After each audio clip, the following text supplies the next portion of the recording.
The rain fell in steady sheets against my apartment window, creating rivulets that distorted the glow of streetlights outside. I pulled my threadbare cardigan tighter, watching my breath form faint clouds in the chill of my living room. The heating was out again, but I couldn't afford another emergency repair this month, not with the twins' birthday coming up. "Mommy?" Emma's tiny voice pulled me from my thoughts. She stood in the hallway, clutching her stuffed elephant, dark curls framing her face, his face in miniature. My heart squeezed painfully. "Lucas won't share the blanket. I'll be right there, sweetheart," I whispered, pressing a kiss to her forehead. Her skin was warm, too warm. Another fever brewing, another day of missed work looming ahead of me. 5 years. 5 years of scraping by on waitressing tips and overnight shifts at the hospital cafeteria. 5 years of jumping at shadows and changing apartments every time I thought I saw one of his men. 5 years of raising his children alone, keeping them safe from the darkness that had nearly consumed me. I tucked the twins back into bed, smoothing Lucas's hair away from his forehead. His eyes fluttered open briefly, those eyes, impossibly dark, like polished obsidian. Alessandro's eyes. I swallowed hard and began to sing softly until both children drifted back to sleep. My phone vibrated against the nightstand. Nora, my manager at the diner. Another early shift? I needed the money, but the twins. "Ellie, I need you to cover tomorrow morning. Jenna's out with the flu." Nora's voice was apologetic but firm. I closed my eyes, calculating childcare costs against the extra pay. "I'll be there," I said, hanging up before she could hear the exhaustion in my voice. Sleep came in restless waves, memories washing over me like the tide. The first time I saw him, standing in the doorway of that exclusive Manhattan restaurant where I worked as a hostess. The way the room seemed to dim around his presence, as if he bent the very light to his will. The custom-tailored suit that fit his broad shoulders perfectly. The silent nod of the men who flanked him, who swept the room with vigilant eyes before he would take a single step inside. Alessandro Vannucci. I didn't know then what that name meant. I didn't understand the power he wielded, the empire he controlled from shadows. I only knew that when those dark eyes landed on me, something inside me recognized a predator.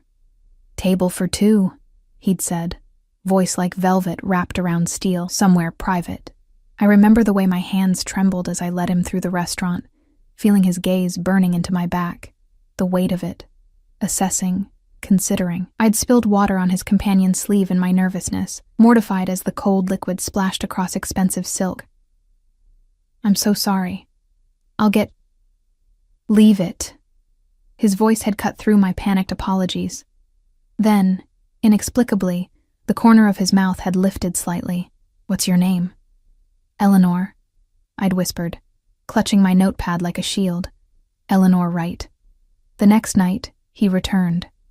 Alone, asked for me specifically. Left a $1,000 tip and a business card with a single line written on the back. "Tomorrow, 8 p.m. I should have thrown it away. Should have called in sick the next day and the day after that. Should have run as far and as fast as my legs could carry me. Instead, I'd found myself standing before the mirror, wearing the only nice dress I owned, heart hammering in my chest as I waited for the car he'd sent. The rain was falling harder now, mimicking the thundering of my heart, as I pulled myself from the memory. 5 years hadn't dulled the ache, the bone-deep longing that still haunted me when I allowed myself to remember. Morning came too soon. I dropped the twins at Mrs. Patel's apartment downstairs, promising to bring back cookies from the diner as I kissed their cheeks. They were used to this routine, these early goodbyes, but it never got easier watching their small faces press against the window as I walked away. The diner was already busy when I arrived, the breakfast rush in full swing. I tied my apron with practiced movements, sliding into the rhythm of orders and coffee refills.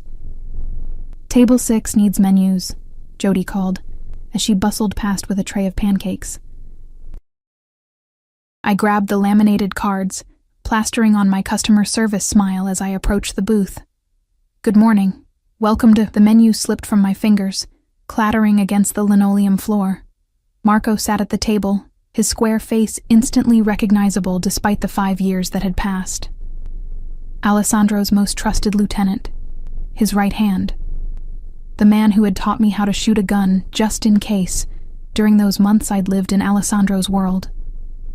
Our eyes locked, and I watched recognition bloom across his features, followed quickly by shock, then something like triumph. "Eleanor," he said, voice low but carrying enough that several nearby customers glanced up. Well, the boss will be very interested to know where you've been hiding." My lungs constricted, the air suddenly too thick to breathe. "Marco, please," I whispered, fighting to keep my voice steady. "Whatever you think you know. 5 years," he cut me off, leaning forward. 5 years we've been looking for you. You disappeared without a trace. He never stopped, you know, never gave up. And now here you are, serving eggs and coffee." His eyes narrowed. "In a town less than 3 hours from New York. Were you ever planning to tell him?" "Tell him what?" I managed, though I already knew. My heart pounded so hard I thought it might burst through my ribs. About his children. The words fell like stones between us. "Oh yes, Eleanor. We know. How old are they now? 4? 5? His smile was sharp, predatory. Dark hair, I bet.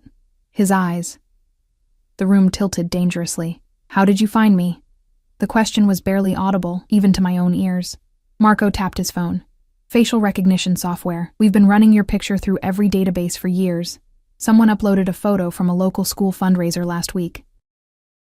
You were in the background, serving cookies." He shrugged. "Technology, eh? Wonderful thing." I grabbed the edge of the table to steady myself. "Marco, you don't understand. He can't what? Know about his own blood? His legacy?" Marco's voice hardened. "You think he wouldn't want to know he has children? That you've kept them from him all this time?" "Those children are all I have," I whispered fiercely. "They're innocent. They don't belong in his world. They're Vannucci's," Marco said simply, as if that explained everything. And to him, it did. In Alessandro's world, family was everything. Blood was sacred. Loyalty, absolute. "The boss will be here tonight." The words hit me like physical blows. Tonight. Alessandro would be here tonight. "I need to go," I said, already backing away. "My shift." "Don't run, Eleanor." Marco's voice dropped lower, a warning in every syllable. "Not again. There's a man watching your apartment building right now. Another one at your children's preschool. You understand?" Terror clawed up my throat, raw and primal. "If you hurt them..." "Nobody's going to hurt them." Marco looked genuinely surprised at the suggestion. "They're his blood. They're under his protection now, whether you like it or not." He slid from the booth, dropping cash on the table. 7 o'clock. Your apartment. Be there with the children." He brushed past me, pausing just long enough to murmur, "He never got over you, you know. Whatever you're thinking right now, whatever you're afraid of, it's worse for him. 5 years wondering if you were dead or alive, then he was gone." The bell above the diner door chiming cheerfully in his wake. I made it to the bathroom before the panic attack hit in full force, locking myself in a stall as the walls seemed to close in. My hands shook violently as I fumbled for my phone, dialing the only number I could think of. "Tasha. It's me. He found us. I need help." The rest of my shift passed in a blur of mechanical movements and scattered thoughts. I dropped a tray of glasses, burning my arm with hot coffee, barely feeling the pain. Nora sent me home early, concern etched on her weathered face. "You don't look well, honey. Go on home to those babies of yours." Home. The word echoed hollowly as I walked the 6 blocks to our apartment building. It had never been much, a 2-bedroom unit with peeling paint and temperamental plumbing, but it had been safe. Anonymous. Ours. Now it felt like a trap, the walls suddenly paper-thin, the locks flimsy and useless against the storm that was coming. Mrs. Patel looked up in surprise when I knocked. "Early today?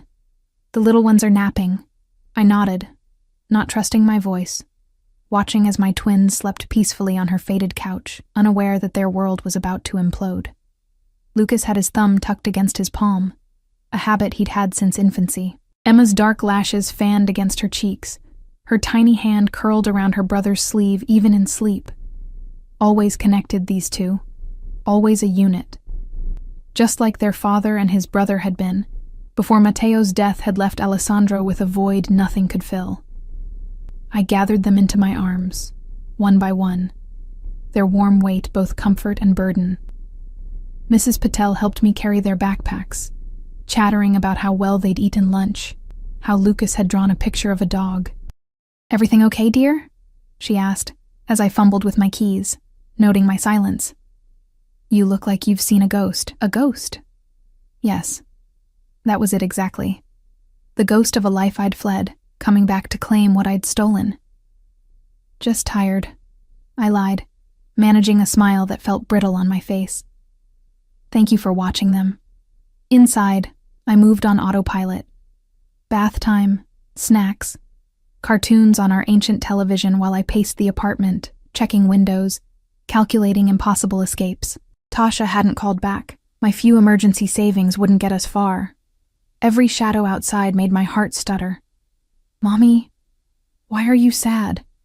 Emma asked, climbing into my lap as I sat on the edge of the sofa. Her tiny hands framed my face, those dark eyes, his eyes, peering into mine with uncanny perception. "I'm not sad, baby," I lied, pulling her close. "Just thinking." "About what?" Lucas joined us, never one to be left out. "About your father," I thought. "About the man who doesn't know you exist. The man I ran from to keep you safe. The man who's coming tonight to take it all away." "About birthday cakes," I said instead. "What kind should we have this year?" Their excited chatter about frosting flavors and candle colors faded to background noise as I watched the sun begin its descent, shadows lengthening across our worn carpet. 6 o'clock. 1 hour left. At 6:30, I changed into the nicest outfit I owned, black jeans, a blue sweater without pills or stains. I brushed the twins' hair, dressed them in matching outfits I'd been saving for a special occasion. If this was to be our last night as we were, I wanted them to look their best. I wanted him to see what he'd missed, what I'd protected all these years. At 6:45, I heard it, the distinctive purr of expensive engines outside our building.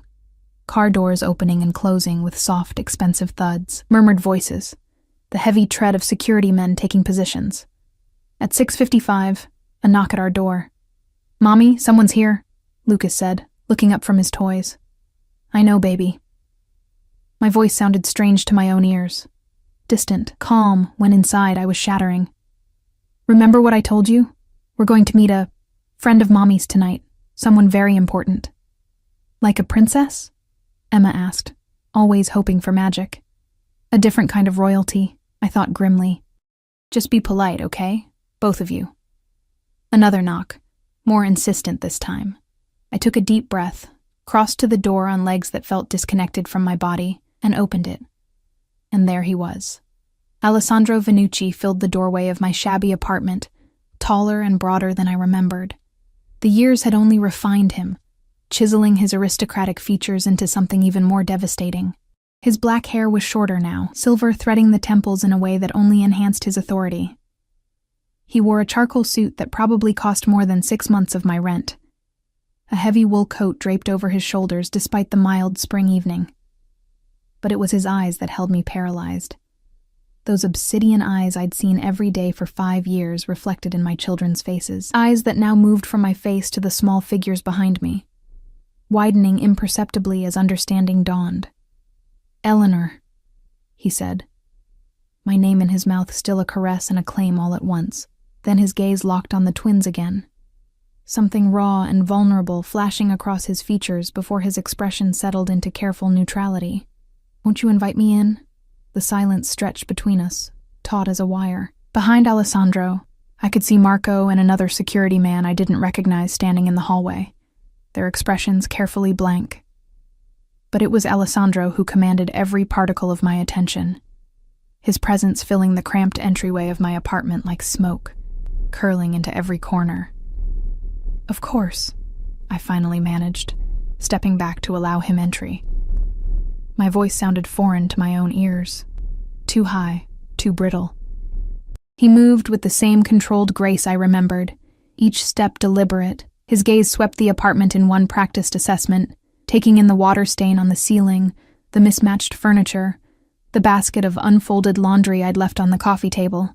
I saw my life through his eyes and felt heat rise to my cheeks. Then he looked at the twins, who had retreated to stand beside the couch, their small shoulders touching in the unconscious way they always sought connection with each other.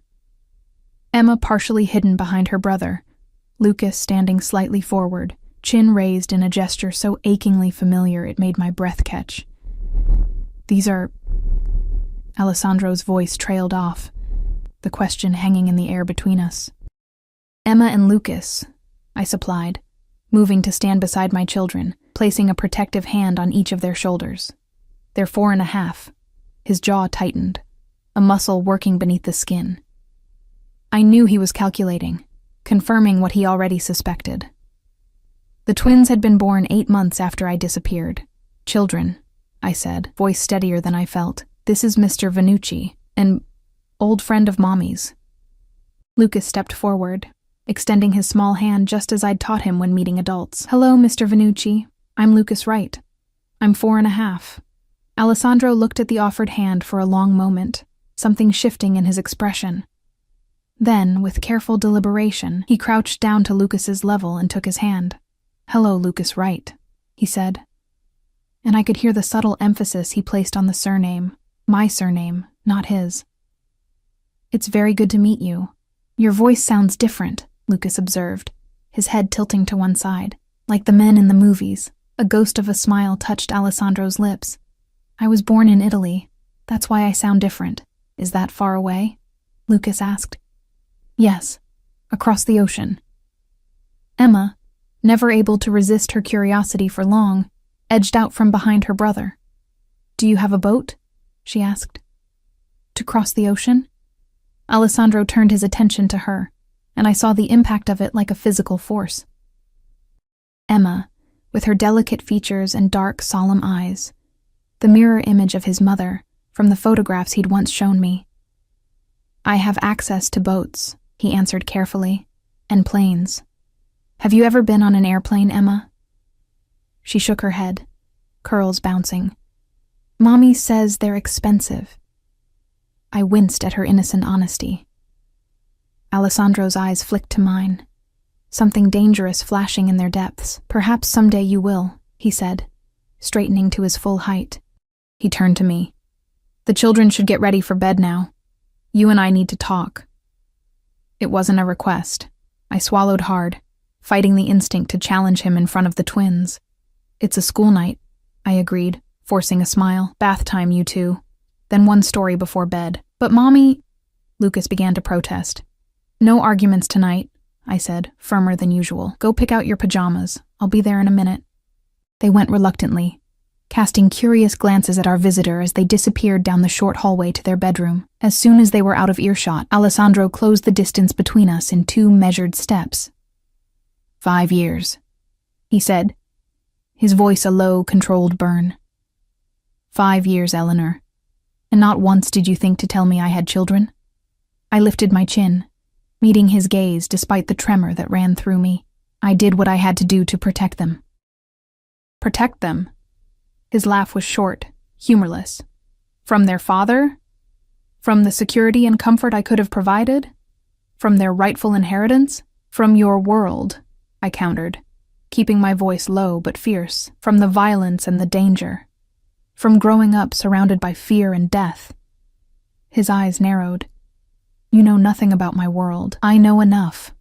I wrapped my arms around myself, suddenly cold despite the stuffiness of the apartment.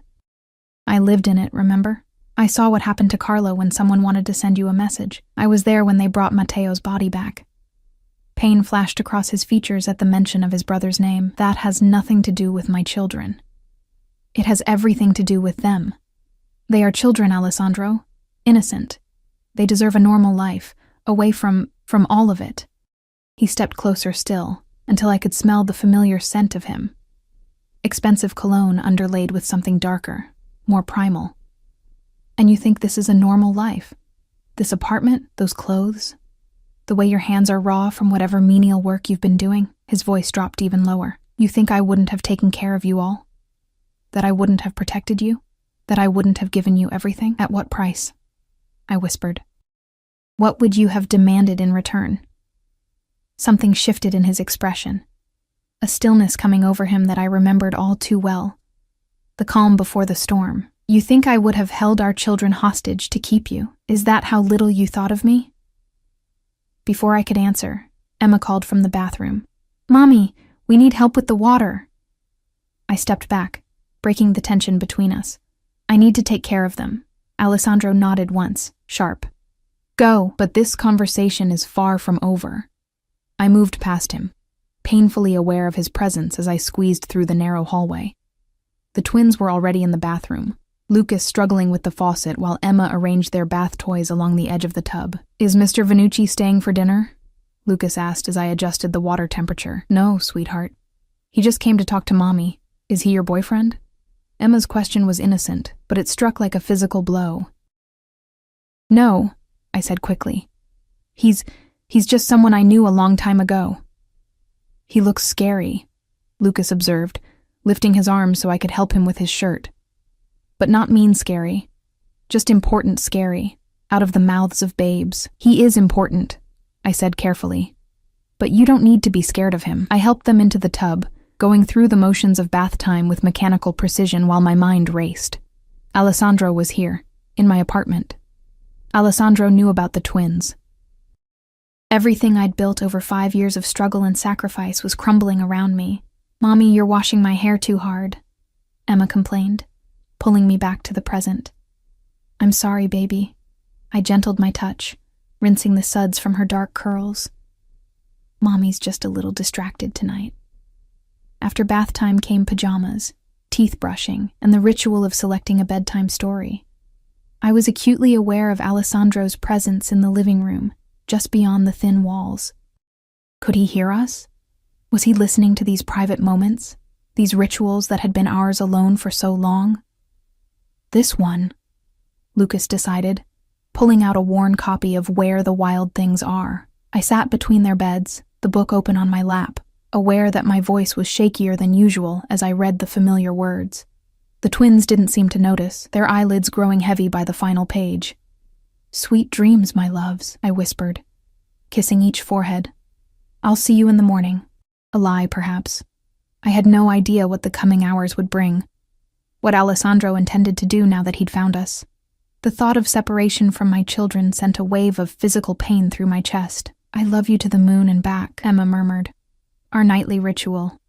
And to the stars and beyond, I finished, tucking her stuffed elephant beside her. I left their nightlight on, drawing their door partially closed before walking back to face Alessandro. The short hallway seemed endless, each step carrying me toward a confrontation I'd feared for 5 long years. He was standing by the window when I returned, looking out at the street below, hands clasped behind his back. The posture was so familiar, it made my chest ache with memories. Alessandro at the windows of his Manhattan penthouse, surveying the city like a king overlooking his domain. They're asleep? He asked without turning. Almost. I remained near the hallway, maintaining distance between us. Alessandro, what do you want? Now he turned, his dark gaze pinning me in place. What do I want? He repeated, voice dangerously soft. I want the 5 years that were stolen from me. I want to understand how the woman I trusted above all others could disappear in the night, carrying my children, without a word. I want to know why you thought running was preferable to coming to me, talking to me. You know why, I said, the words scraping my throat. After what happened to Matteo, do not speak of my brother, he cut me off, voice sharp as a blade. I have to, I insisted, because that's why I left. I saw what his death did to you, how it changed you. Alessandro was silent for a long moment. When he spoke again, his voice was controlled, measured. The night Matteo died, you made me a promise. Do you remember? I closed my eyes briefly, the memory washing over me. Alessandro, broken in a way I'd never seen before, his grief raw and terrible. Myself, holding him as he shattered, whispering promises in the dark. I said I'd never leave you, I admitted softly, that you wouldn't have to face it alone, and yet 3 weeks later you were gone. The betrayal in his voice was still fresh, undimmed by time. No note, no explanation, just gone, as if you'd never existed. I found out I was pregnant, I said, the words falling between us like stones. And that same day, I overheard you giving orders to find the people responsible for Matteo, to make examples of them, to ensure that no one would ever touch a Venucci again without paying with their lives. I lifted my chin. You were planning a war, Alessandro. And I couldn't bring children into that world. His expression didn't change, but something flickered in his eyes. So instead, you brought them into this one, a world of struggle and want. A world without protection. A world without their father. A world without blood on their hands. I countered, without targets on their backs. Alessandro moved then, crossing the room with fluid grace until he stood before me. And now that they're here, flesh and blood.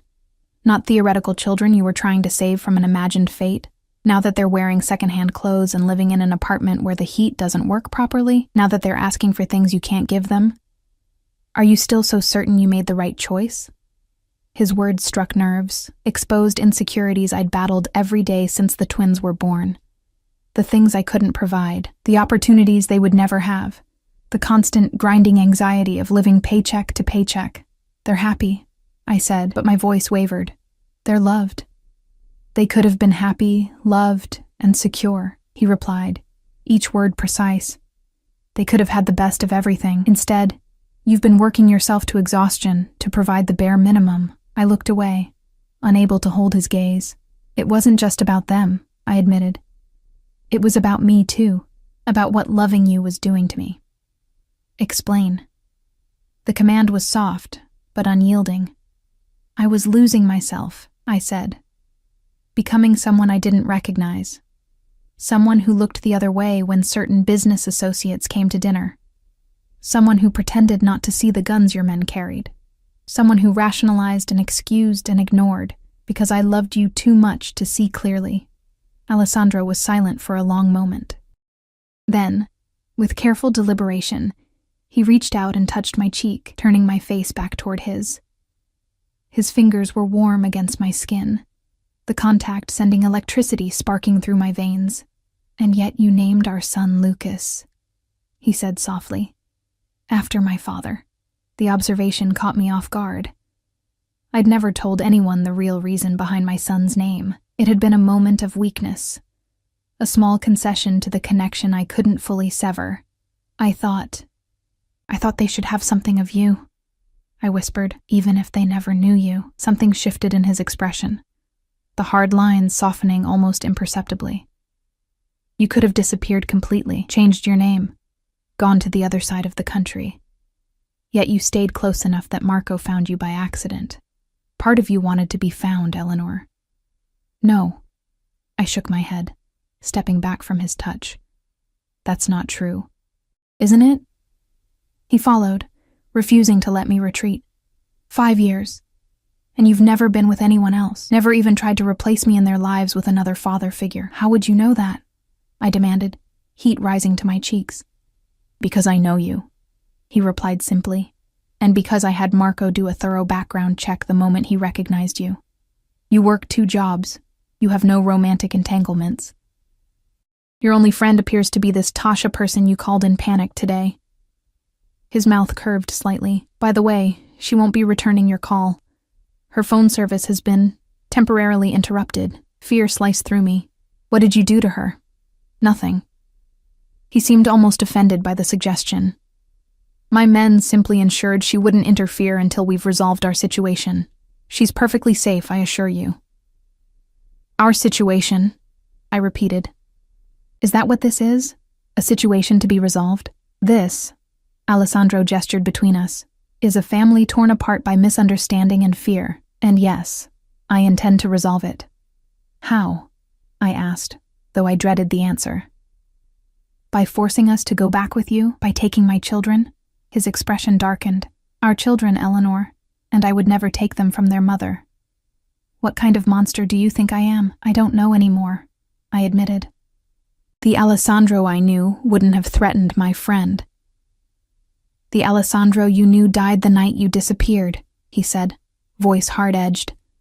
I tore the city apart looking for you. I thought you were dead, Eleanor. For weeks, I thought someone had taken you, killed you, to get to me. His voice dropped lower. Do you have any idea what that did to me? What it's been like? Wondering if you were even alive all this time? Guilt twisted in my stomach. In my desperation to protect my unborn children, I'd never fully considered what my disappearance would do to him, how it would look from his perspective. "I'm sorry," I said softly. "I never wanted to hurt you. I didn't see another way." "There's always another way," he replied. "If you'd talked to me, if you'd trusted me." "Could I have?" I challenged. "If I'd told you I was pregnant but wanted the children raised away from your world, would you have let us go?" The silence that followed was answer enough. Alessandro had never been a man who let go of what he considered his. "What happens now?" I asked, wrapping my arms around myself. "Now," he said, "we come to an arrangement, one that serves the best interests of Lucas and Emma, which are to know their father, to have the security and opportunities I can provide, to be acknowledged as Venucci's." I shook my head. "They're too young to understand any of this. It would only confuse them." "Children are remarkably adaptable," he countered, "and I've already lost 5 years. I won't lose another day." Outside, rain had begun to fall again, pattering against the window in a steady rhythm. The sound had always soothed the twins as infants. Now it felt like a countdown, marking the moments until my carefully constructed life shattered completely. "What kind of arrangement?" I finally asked, voice barely audible over the rain. Alessandro's eyes never left mine. "You and the children will move to my estate in Connecticut. It's secure, private, with extensive grounds for them to play. They will continue their education with private tutors. You will want for nothing. And in exchange," I pressed, knowing there would be conditions. "In exchange, you will allow me to be their father, to provide for them as I should have been doing all along, to protect them as is my right and responsibility." His gaze intensified. "And you will never run from me again." The last words hung between us, heavy with unspoken meaning. This wasn't just about the twins. It had never been just about the twins. "I can't just uproot them overnight," I said, seeking practical objections to mask the turmoil inside me. "They have school, friends, routines, all of which can be replicated and improved upon." He cut in smoothly. "As for timing, I'm prepared to be reasonable. 1 week. Time enough to settle your affairs here and prepare the children for the transition." 1 week, I echoed, the time frame impossibly short. "And if I refuse?" Alessandro's expression didn't change, but something in his posture shifted, the predator beneath the civilized veneer becoming more apparent. "You won't," he said with quiet certainty, "because you know, deep down, that this is what's best for them. For all of us. You can't just walk back into our lives and take control," I protested, even as I felt the ground shifting beneath my feet. "I'm not taking control, Eleanor. I'm taking responsibility." He stepped closer, his presence engulfing me. "I'm giving our children the life they deserve. The life you deserve. I don't need your charity," I said, the words sounding hollow even to my own ears. "This isn't charity." For the first time, genuine anger flashed in his eyes. "This is family. This is duty. This is righting a wrong that never should have happened." A small noise from the hallway made us both turn. Lucas stood in the doorway in his dinosaur pajamas, rubbing one eye sleepily. "Mommy?" he said, voice thick with interrupted sleep. I heard loud talking. Alessandro went absolutely still, his gaze fixed on our son with an intensity that made my heart clench. I moved quickly to Lucas, crouching down to his level. "I'm sorry we woke you, baby," I said softly. "Mr. Venucci and I were just having a grown-up conversation." Lucas looked past me to Alessandro, studying him with uncharacteristic solemnity. "Are you mad at my mommy?" he asked directly. Alessandro's expression softened in a way I'd only seen a handful of times before, when he spoke of his mother, or the rare occasions he'd let his guard down completely with me. He moved forward slowly, as if approaching a skittish animal, and knelt to Lucas's eye level beside me. "No, Lucas, I'm not mad at your mother," he said, his voice gentle in a way that made my chest ache. "Sometimes grown-ups have passionate discussions about important things, but that doesn't mean we're angry with each other. Lucas seemed to consider this, his small face serious. My friend Zach's dad gets loud when he's mad. Then his mom cries. Then his dad leaves. The simple observation hung in the air between us, a child's unfiltered perception of adult conflict. I saw Alessandro process this, saw the calculation behind his eyes as he formulated his response. That won't happen here, he assured Lucas. I promise you that. Pinky promise? Lucas extended his small finger, the ultimate binding contract in his 4-year-old world. Without hesitation, Alessandro linked his much larger pinky with our son's. Pinky promise.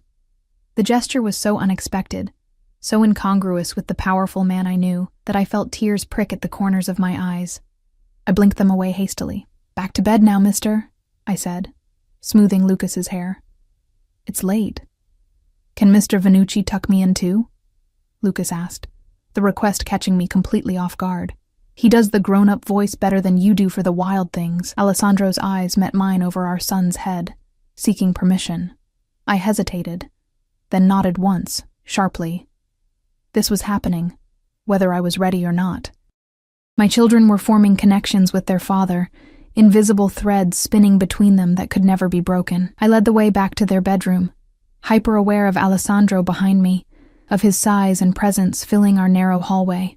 Emma was still asleep, her dark curls splayed across her pillow, one small hand curled beneath her chin. The sight of her, so vulnerable, so trusting, made my protective instincts flare. Lucas climbed into his bed, arranging his stuffed triceratops just so. The page with the wild rumpus, he directed. All business now that he had a new audience. Alessandro looked to me and I handed him the book, opened to the right page. He cleared his throat softly, then began to read. His rich voice filled the small bedroom, giving weight and drama to the familiar words. Lucas watched him, utterly captivated, as if seeing the story come alive in a whole new way. When he finished, Lucas was already drifting, eyes heavy. Night, Mommy. Night, Mr. Vannucci, he mumbled.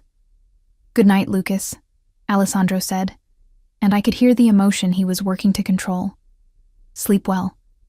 I leaned down to kiss Lucas's forehead, then moved to Emma's bed, tucking her blanket more securely around her shoulders and brushing a curl from her cheek. When I turned, Alessandro was watching Emma with a look of such raw longing that I had to look away. We retreated silently to the living room. As soon as we were out of earshot, Alessandro spoke. They're beautiful, Eleanor, he said quietly. Perfect. They are, I agreed, unable to deny him this acknowledgement at least. He has my father's forehead, he observed. And Emma. She looks just like my mother. I know, I admitted. I've seen the photographs you showed me.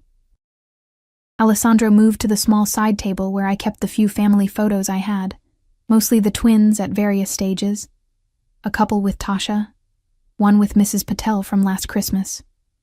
He picked up a frame containing a close-up of the twins on their 4th birthday, chocolate cake smeared on their grinning faces. 4 years, he said, more to himself than to me. 4 birthdays, first words, first steps. All of it, gone. Alessandro, I missed everything. He cut me off, his voice tight with controlled emotion. Their birth, their first smile, their first word, the first time they walked. Guilt twisted in my stomach, sharp and insistent. Lucas's first word was no, I said softly. Emma's was book. They both walked at 13 months within days of each other. Lucas fell and got a split lip. Emma was more cautious, always holding on to furniture. He looked at me, eyes dark with something between gratitude and pain. Tell me more. And so I did. We sat on my threadbare couch, and I filled in the gaps of the past 5 years. The twins' early days, their personalities as they emerged, their little triumphs and struggles. Alessandro listened with fierce concentration, as if committing every detail to memory, occasionally asking questions that revealed how hungry he was for this knowledge. They've never been sick? Seriously ill? He asked after I'd told him about their preschool adventures. Lucas had pneumonia when he was 2, I admitted. We spent 3 nights in the hospital. It was terrifying. His expression darkened. You were alone. It wasn't a question, but I answered anyway. Tasha helped when she could, but yes, mostly alone. That ends now, he said with quiet finality. You will never face such things alone again. The declaration hung between us, both promise and warning. I shifted uncomfortably under his intense gaze. It's late, I said, changing the subject. And I have work tomorrow. Both jobs. Call them, Alessandro said. Tell them you won't be coming in. I can't just... You can, and you will. His tone brooked no argument. Things have changed, Eleanor. Your life as you've known it for 5 years is over. The sooner you accept that, the easier this transition will be for everyone, especially the twins. Anger flashed through me. You can't just snap your fingers and expect me to fall in line. These are my children. Our children, he corrected, voice hardening. And while I'm willing to be patient about certain aspects of this situation, my patience has limits. You kept them from me for 5 years. That debt will be repaid. They're not collateral, I snapped. Not bargaining chips in whatever game you think we're playing. This is no game, Alessandro said, standing abruptly. This is our family, my legacy, my blood. I've allowed you space tonight, out of respect for what you've done raising them alone. But make no mistake, Eleanor, I will be part of their lives from this moment forward. The only question is whether you make this easy or difficult. The threat was implicit, but clear. I stared up at him, at the man I'd once loved beyond reason, now a stranger with familiar eyes. What do you want from me? I asked, voice barely above a whisper. I want you to pack what matters, he replied. Tomorrow morning we begin the transition. My security team will accompany you to handle your notice at work. By evening, arrangements will be made to break your lease. The day after, we begin introducing the children to the idea of their new home. They'll be confused, upset. Children adapt, especially to improved circumstances. And me? I challenged. What happens to me in this grand plan of yours? Something flickered in his eyes, a heat I remembered all too well. You will be where you belong, with your children, with me.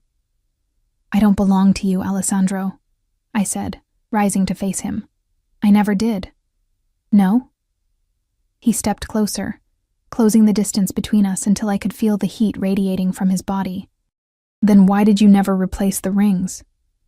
My hand automatically went to my throat, where 2 gold rings hung on a chain beneath my sweater, the engagement ring he'd given me, with its obscenely large diamond and the simple gold band that had been his mother's. I'd never been able to bring myself to sell them, even in my most desperate moments. Sentiment, I lied, nothing more. His lips curved slightly. Lie to yourself if you must, Eleanor, but never to me. His hand came up to cut my cheek, the touch sending electricity coursing through me. Your body remembers, even if your mind resists. I jerked away, heart hammering in my chest. Don't. 5 years hasn't changed what's between us, he continued, undeterred. I see it in your eyes, feel it in the way you respond to my touch. What's between us is history, I countered. And 2 children who deserve better than to be pawns in whatever game of possession you're playing. His expression hardened. Is that what you think this is? A game of possession? Isn't it?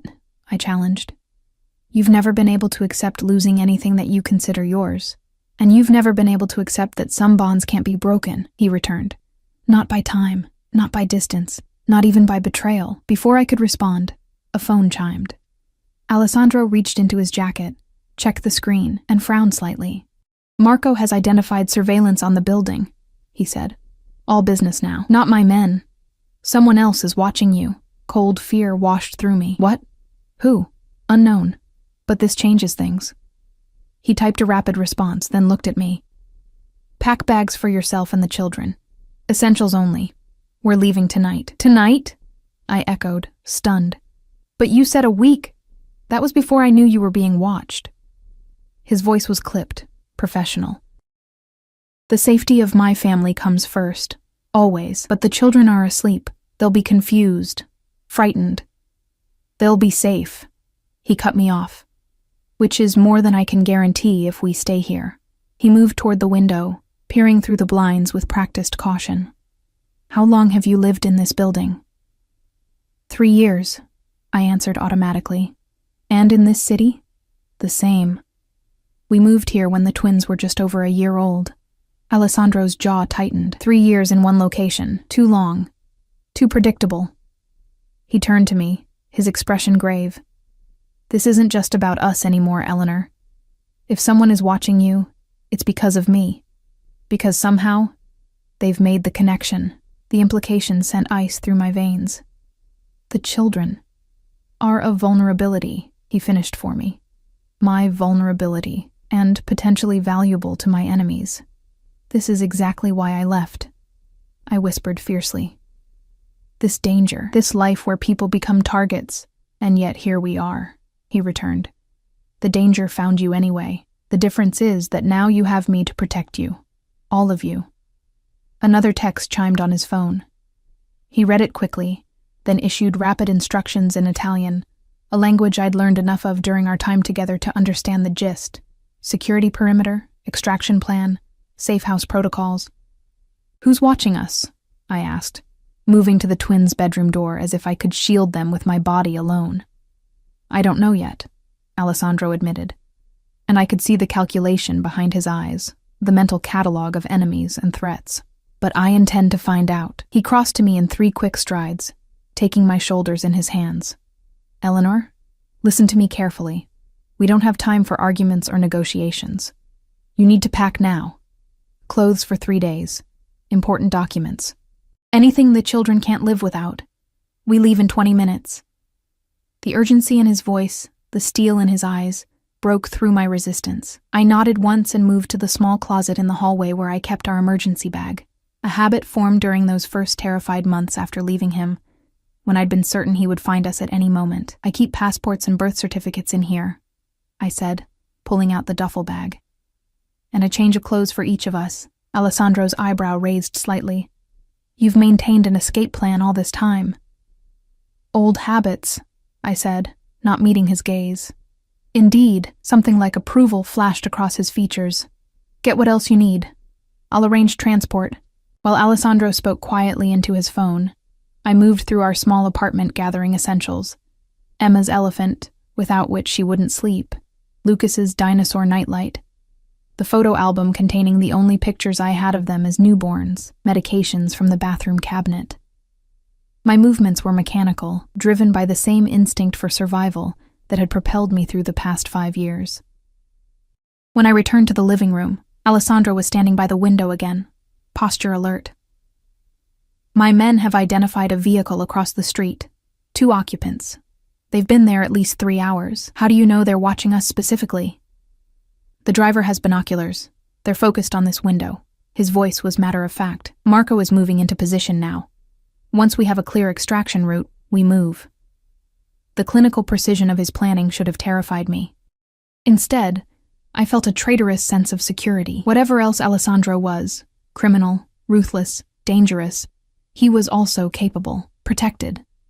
The kind of man who anticipated threats before they materialized. What about the children? I asked. We can't just carry them out half asleep. They'll be terrified. Alessandro considered this. Wake them gently. Tell them we're going on an adventure. A surprise trip.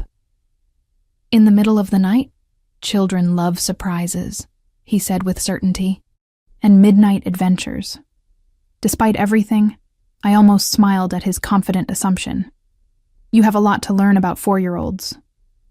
I intend to, he replied. And the simple declaration held more weight than any elaborate promise could have.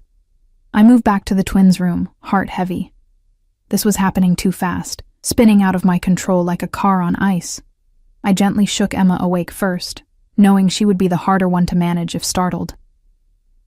Emma, sweetheart, I whispered. Wake up, baby. She stirred, dark eyes blinking open in confusion. Mommy? Is it morning? No, honey. But we're going on a special trip, an adventure. I stroked her curls back from her forehead. We need to get up and get dressed now. Now? She repeated, bewildered. But it's dark. That's what makes it special, I improvised. A nighttime adventure. Lucas was already stirring, roused by our voices. What's happening? He asked, immediately more alert than his sister. We're going on a trip, I explained, helping Emma sit up. With Mr. Vannucci. It's a surprise. Lucas's eyes widened. Like a vacation? Something like that, I hedged, pulling out the clothes I'd laid aside for them. Let's get dressed quickly and quietly, like ninjas. Can you do that?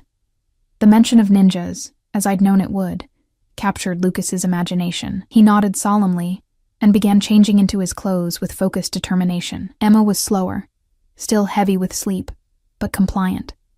As I helped them dress, Alessandro appeared in the doorway, watching silently. I could feel his gaze on us, drinking in this mundane parental moment as if it were precious beyond measure, which I realized, to him, it was. All set? He asked when the twins were dressed, their small backpacks filled with a few toys and books. Almost, I answered, zipping Emma's jacket. We just need shoes. Alessandro nodded, then addressed the children directly. Lucas, Emma, we're going to play a special game. When we go outside, you need to stay very quiet and hold your mother's hand tightly. Can you do that? They nodded, eyes wide, caught up in the adventure despite their lingering sleepiness. Good. He knelt before them, his expression serious but gentle. I promise you're going to like where we're going. There's a big house with room to play, and a garden, and maybe even a puppy someday. But first, we have to be very brave and very quiet, like spies. Can you be brave for me? I'm the bravest, Lucas declared, puffing out his small chest. Me too, Emma echoed, not to be outdone. Alessandro smiled, a genuine smile that transformed his severe features. I know you are, just like your mother. His eyes met mine over their heads, a moment of understanding passing between us. Whatever our past, whatever conflict lay between us, in this moment we were united in purpose, protecting our children. His phone buzzed again. Time to move, he said after checking it. Marco has secured the route. How are we getting out?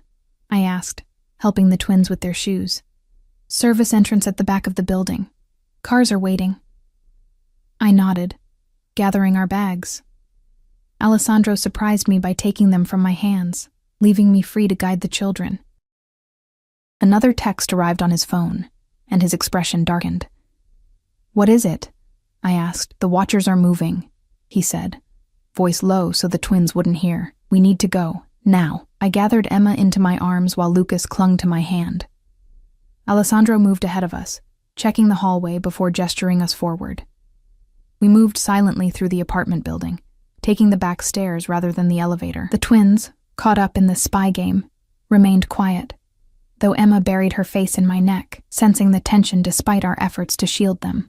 At the service entrance, Marco waited, along with 2 other men I didn't recognize. Their expressions were grim, professional, hands hovering near concealed weapons. Alessandro issued rapid instructions in Italian, then turned to me. When we move quickly. I'll take Lucas. You keep hold of Emma. Straight to the second car. Don't stop. Don't look back. I nodded, tightening my grip on Emma. Alessandro lifted Lucas into his arms, my son's small body dwarfed by his father's broad frame. Lucas didn't protest. Instead, he wrapped his arms around Alessandro's neck with the instant trust that only children can offer. Ready? Alessandro asked, hand on the door. Yes, I whispered, though every fiber of my being screamed in protest at this sudden upheaval. Alessandro pushed the door open, and we moved into the night. Rain still fell, soaking us immediately as we crossed the short distance to the waiting cars. I kept my head down, focusing only on reaching the vehicle, on keeping Emma safe against me. Suddenly, Marco's voice cut through the night. Down! Alessandro reacted instantly, dropping into a crouch, shielding Lucas with his body. I froze for a split second before instinct kicked in, and I turned, putting myself between Emma and whatever threat had triggered the warning. The crack of gunfire split the night, impossibly loud in the quiet street. Emma screamed against my shoulder, and Lucas cried out in fear. I felt Alessandro's hand on my back, pushing me forward, toward the car whose door now stood open. Get in, he commanded, his voice cutting through the chaos. I dove into the vehicle, still clutching Emma. Alessandro followed with Lucas, pushing us across the seat as Marco leapt into the front beside the driver. The door slammed, and the car accelerated with a squeal of tires. Are you hit? Alessandro's voice was urgent as he checked Lucas, then looked to me and Emma. "Is anyone hurt?" "No," I gasped, my heart threatening to pound out of my chest. "We're okay. We're okay." Emma was sobbing, her small body trembling violently against mine. Lucas had gone rigid in Alessandro's arms, his eyes wide with shock. "Shh, it's okay," I soothed, rocking Emma. "We're safe now. It's okay." "What just happened?" Lucas asked, his voice small and frightened. "Why were there loud bangs?" Alessandro and I exchanged glances over the children's heads. How to explain gunfire to a 4-year-old? "Car backfiring," Alessandro lied smoothly. "Nothing to worry about. You were very brave, just like I knew you would be." The car sped through the rainy streets, taking turns seemingly at random. In the front seat, Marco spoke urgently into a phone, coordinating with other vehicles in our convoy. "Were they after us specifically?" I asked Alessandro, voice low. His expression was grave. "Yes, that was no random attack." "Who?" "I don't know yet," he admitted, "but I will find out. And when I do..." He left the threat unspoken, but I could see the cold fury building behind his eyes. "The children," I reminded him, glancing meaningfully at the twins. "They're frightened." Alessandro visibly reined in his anger, focusing instead on Lucas, who still clung to him. "It's all right now," he assured our son. "We're going somewhere safe, somewhere no one can find us." "Like hiding?" Lucas asked. "Like a fortress," Alessandro corrected. "A place where I can protect you, all of you." Emma had quieted against my shoulder, her sobs reducing to hiccuping breaths. "I want to go home," she whispered. "We're going to a new home," I told her, stroking her hair. "A better one." The words felt strange on my tongue, an echo of the promises Alessandro had made earlier. But in this moment, with the reality of danger still pulsing through my veins, his world of security and protection no longer seemed like the greater threat. "Where are we going?" I asked Alessandro. "Not Connecticut," he replied grimly. "That location may be compromised if someone knows to watch you. We're heading to a property upstate, more isolated, more secure." I nodded, too shaken to argue. The adrenaline that had carried me through our escape was fading, leaving me hollow and exhausted. I leaned my head back against the seat, still holding Emma tightly against me. "Sleep if you can," Alessandro said, noticing my exhaustion. "It's a long drive." "I can't," I murmured. "Not after... that." His free hand found mine in the darkness of the car, fingers intertwining with mine as they had countless times before. "I won't let anything happen to any of you," he said, voice low and fierce. "I swear it on my life. Despite everything, the years of separation, the bitter words exchanged tonight, the gunfire still ringing in my ears, I believed him. Alessandro Vannucci was many things, but he protected what was his, and for better or worse, we were his now. As the car sped through the night, carrying us away from the life I'd built and toward an uncertain future, I found myself clinging to his hand like a lifeline. The twins gradually relaxed, lulled by the motion of the vehicle and the soft Italian lullaby. Alessandro began to hum, the same one his mother had sung to him, he'd once told me. We were running again. But this time, I wasn't running from Alessandro. I was running with him. Dawn was breaking when the car finally slowed, turning onto a narrow road flanked by dense forest. The twins had fallen asleep hours ago, Lucas's head resting against Alessandro's chest, Emma curled in my lap. I had dozed intermittently, jerking awake at every bump in the road, every slight change in direction. Alessandro remained alert throughout the journey, alternating between hushed conversations in Italian with Marco and watching over the sleeping children with an expression I couldn't fully decipher, something between wonder and fierce protectiveness. "We're almost there," he said quietly as the car began to climb a winding hill. "You should see it any moment now." As we crested the hill, the trees parted to reveal a sprawling stone mansion set against the backdrop of mountains just beginning to catch the first light of day. Unlike Alessandro's sleek modern penthouse in Manhattan, this place looked like it had been transplanted from the Italian countryside. Old-world elegance with ivy-covered walls and a circular driveway centered around an ornate fountain. "What is this place?" I asked, voice rough from exhaustion. My grandfather's house, Alessandro replied. He built it when he first came to America, wanting a piece of Tuscany in the New World. It's been in the family for 3 generations. The car pulled up to the massive front doors, where several men in dark suits were already waiting. Security, I realized. Alessandro's protective perimeter already established. We'll take the children inside first, Alessandro said as the car stopped. Get them settled before they fully wake. The transition will be easier that way. I nodded, too exhausted to argue. Alessandro carefully extracted himself from Lucas, passing our sleeping son to me as he exited the vehicle. Then he reached back in, gathering both children in his arms with surprising gentleness. I've got them, he assured me. You look dead on your feet. I couldn't deny it. The night's events had drained what little reserves I had left. I followed Alessandro up the wide stone steps, past the waiting security men who nodded respectfully but kept their vigilant posture. Inside, the mansion was even more impressive. Soaring ceilings, marble floors, antique furniture that looked both priceless and well-used. But unlike the sterile luxury of many wealthy homes, this place had a lived-in quality, a warmth that surprised me. The family wing is this way, Alessandro said, already heading up a curved staircase. I had the staff prepare rooms for all of you, adjacent to the master suite. Staff. Of course there would be staff. We followed a long hallway lined with oil paintings. Ancestors, I presumed. Until Alessandro stopped at a door midway down the corridor. This will be the twins' room, he said, pushing the door open with his shoulder. I gasped despite myself. The room was a child's paradise, spacious and bright even in the early morning light, with twin beds draped in colorful linens, shelves of toys and books, a play area with a child-sized table and chairs, and even a reading nook built into a window seat. How did you... I began, then stopped. You couldn't have known you'd find us yesterday. This room wasn't prepared for them specifically. Alessandro laid the twins gently on their beds, Emma on one with a purple comforter, Lucas on one with blue. They stirred but didn't wake, exhaustion keeping them under. This was my room, he said quietly, straightening.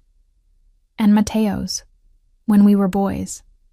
The admission caught me off guard. Alessandro rarely spoke of his childhood, and never with nostalgia. Yet here was tangible evidence of it. A preserved piece of his past I'd never known existed. You grew up here? I asked, trying to imagine a young Alessandro running through these grand halls. Until I was 12, then boarding school in Switzerland. He shrugged slightly. But we returned for holidays, summers. It was home, in its way. I moved to tuck the blankets around the twins. An automatic maternal gesture. They'll be confused when they wake up in a strange place. I've arranged for a familiar face, Alessandro said.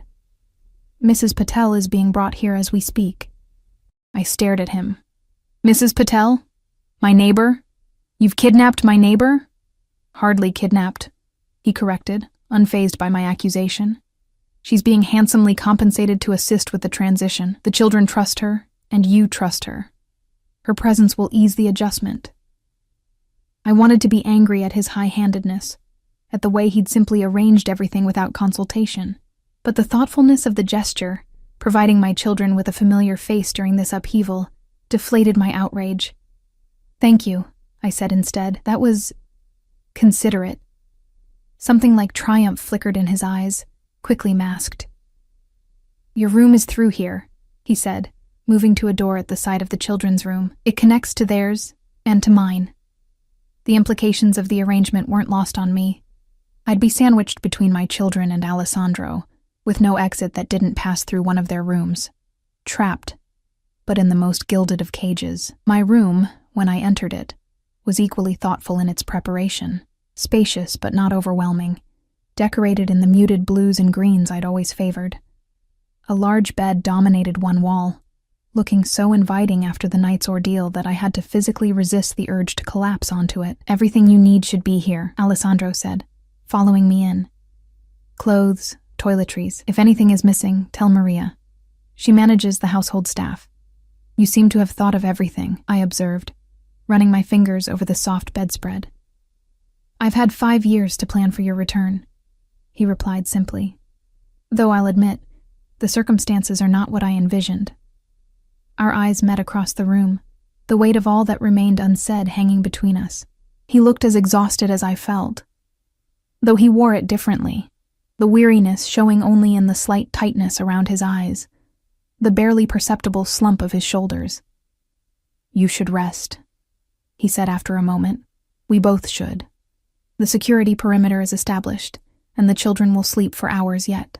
We'll talk when we're all more clear-headed." I nodded, suddenly too tired to maintain the tension between us. "What about Mrs. Patel? When will she arrive?" "By noon. Marco is personally overseeing her transport." He moved toward the door connecting my room to his. "If you need anything at all, I'm right through here." Then he was gone, the door clicking shut behind him, leaving me alone in this beautiful, alien room. I barely managed to kick off my shoes before crawling onto the bed, still fully clothed. Sleep claimed me instantly, pulling me under like a stone dropping through water.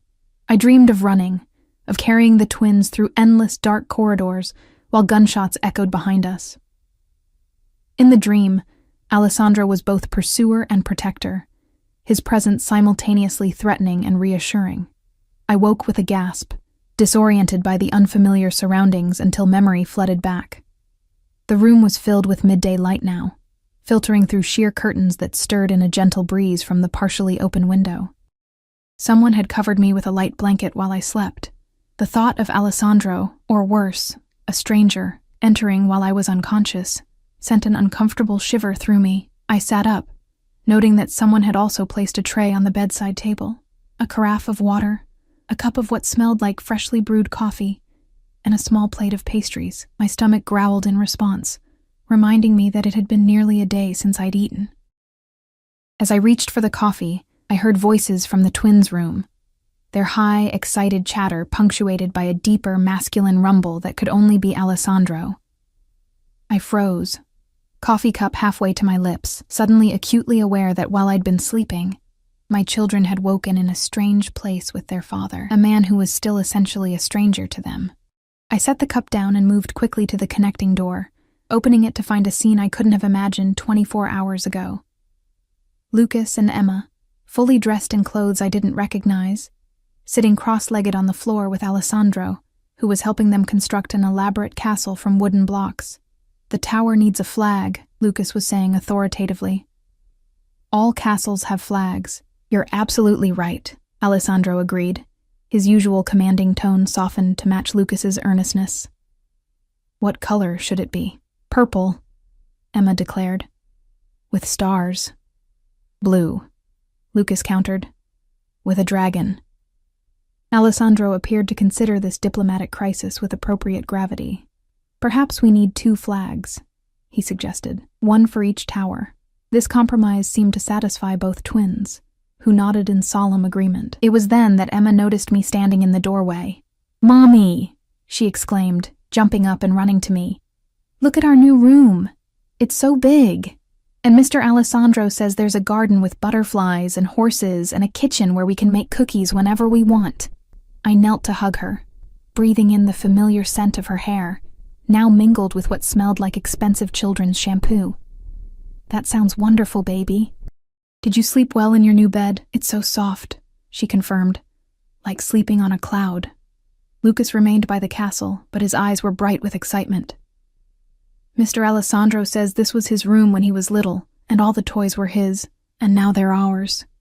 "Is that right?" I looked at Alessandro, who had risen to his feet with fluid grace.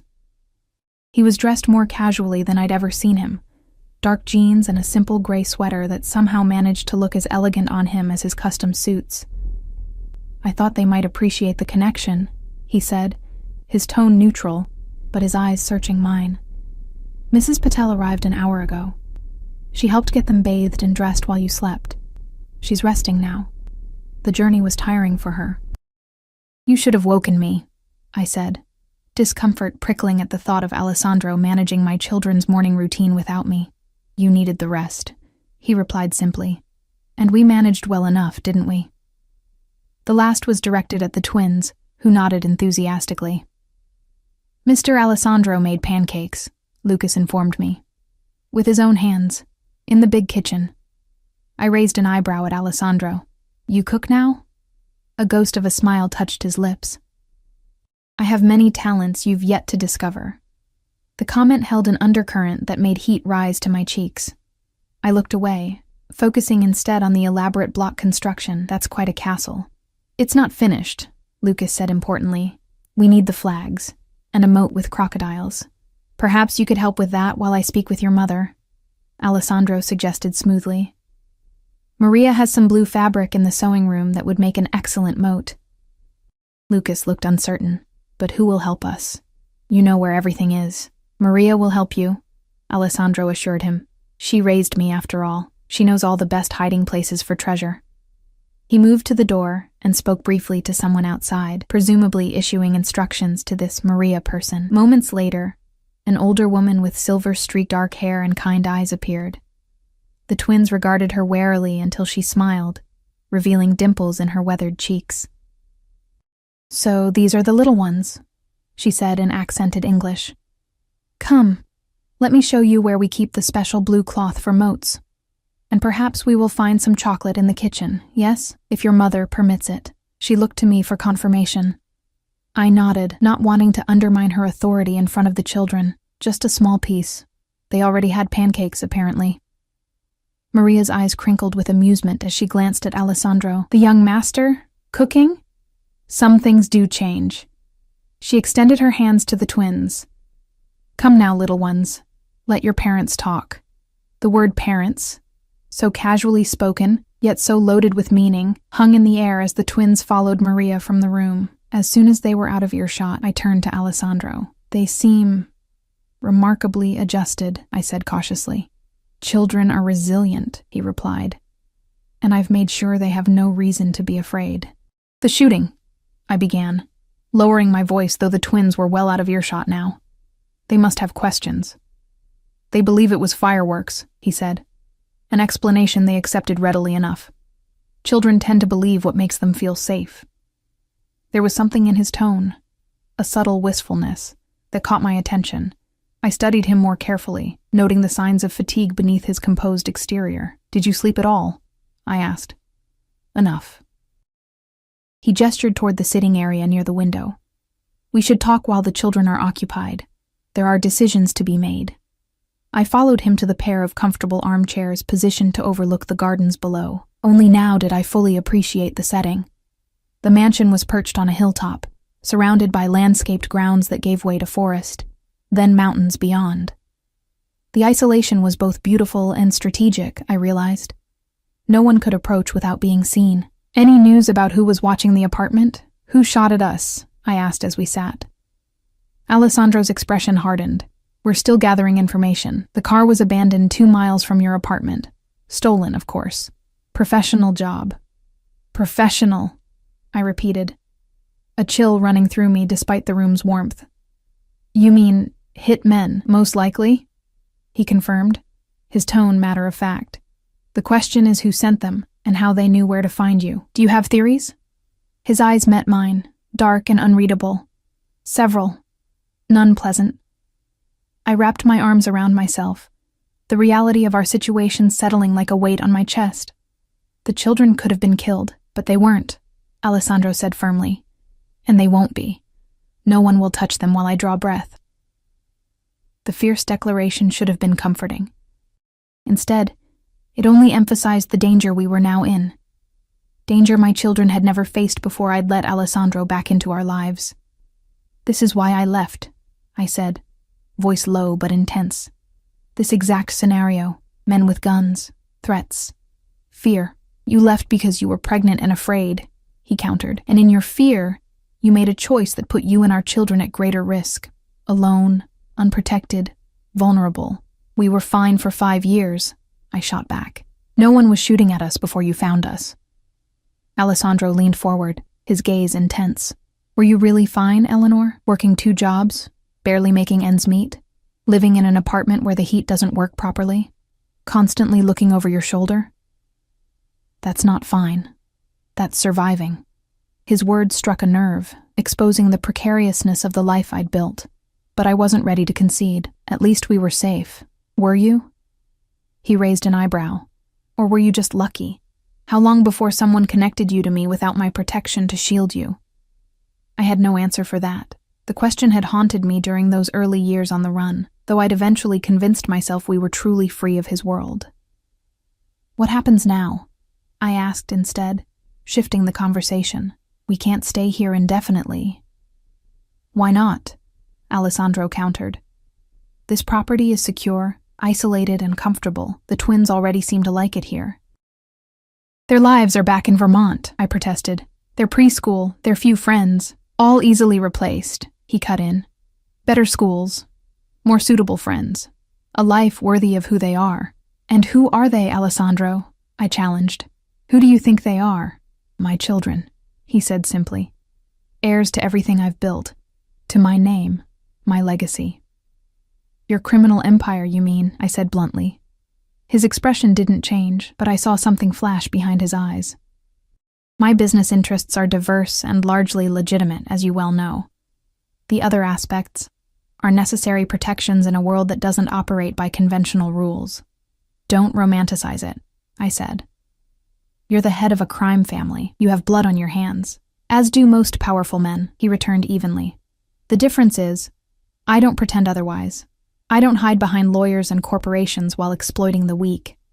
I protect what's mine, directly and without apology. It was an old argument between us, one that had never been resolved.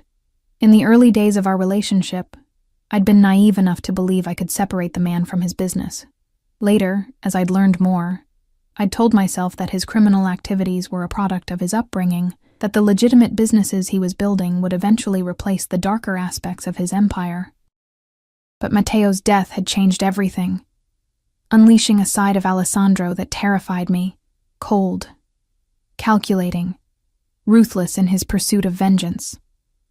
The man who could order executions over breakfast, then kiss me tenderly an hour later. The duality had eventually become too much to bear, especially when I discovered I was carrying his children. I don't want Lucas and Emma raised in your world, I said finally. I don't want them to think violence is an acceptable solution to problems. I don't want them surrounded by men with guns and taught to look over their shoulders. I want them to be children, Alessandro. Just children. They will be, he assured me, his voice softening. But they will also be safe, privileged, educated, prepared for the world as it is, not as we wish it to be. And if I disagree? I asked, though I already knew the answer. Then we will continue this discussion until we reach an arrangement that satisfies us both, he said diplomatically. But the children remain with me. That is non-negotiable. The calm certainty in his voice made it clear this wasn't a threat. It was simply a statement of fact, as immutable as gravity. Alessandro had found his children, and he would never let them go again. You'd take them from me? I asked, needing to hear him say it explicitly. He met my gaze steadily. I would prefer not to separate them from their mother. They need you, as any child needs their mother. But if you force my hand, he left the sentence unfinished, the implication clear. So I'm trapped, I concluded, a bitter taste in my mouth. Stay and accept your terms, or leave without my children. You make it sound like imprisonment, Alessandro said, a hint of frustration breaking through his controlled facade. When what I'm offering is security, comfort, a family united. The twins need their father, Eleanor, just as they need their mother. Together we can give them everything. Except normalcy, I countered. Except freedom from your world. Normalcy is a luxury few can afford, he replied. And as for freedom, there is no true freedom in this world. Only choices between different forms of constraint. Poverty constrains. Ignorance constrains. Weakness constrains. I would rather my children face the constraints of privilege and power than those of vulnerability and want. Before I could respond, a knock at the door interrupted us. Marco entered, his expression grim. Apologies for the intrusion, he said, addressing Alessandro. But we've identified the men who were watching the apartment. Alessandro straightened, instantly alert. And? Volkov's crew, Marco said simply. The name meant nothing to me, but Alessandro's reaction was immediate. A stillness that seemed to drop over him like a veil, his eyes going cold and distant. You're certain? he asked, voice deceptively calm. Marco nodded. The surveillance photos are conclusive. 2 of Mikhail's top enforcers. Alessandro was silent for a long moment, calculation visible behind his eyes. Double the security perimeter, he finally said. Full lockdown protocols. No one enters or leaves without direct authorization from me. Already done, Marco assured him. The property is secure. And the other matter? Alessandro asked cryptically. In progress, Marco replied. We should have confirmation by evening. Alessandro nodded once, dismissing him with a slight gesture. As soon as Marco left, I leaned forward. Who is Volkov? I asked. And why would he be watching me? Mikhail Volkov, Alessandro said, the name falling from his lips like a curse. Russian Mafia. Controls most of the heroin trade on the East Coast. We've had territorial disputes in the past. And he sent men to kill us? Why? I pressed, fear bubbling up again at the thought of this unknown enemy.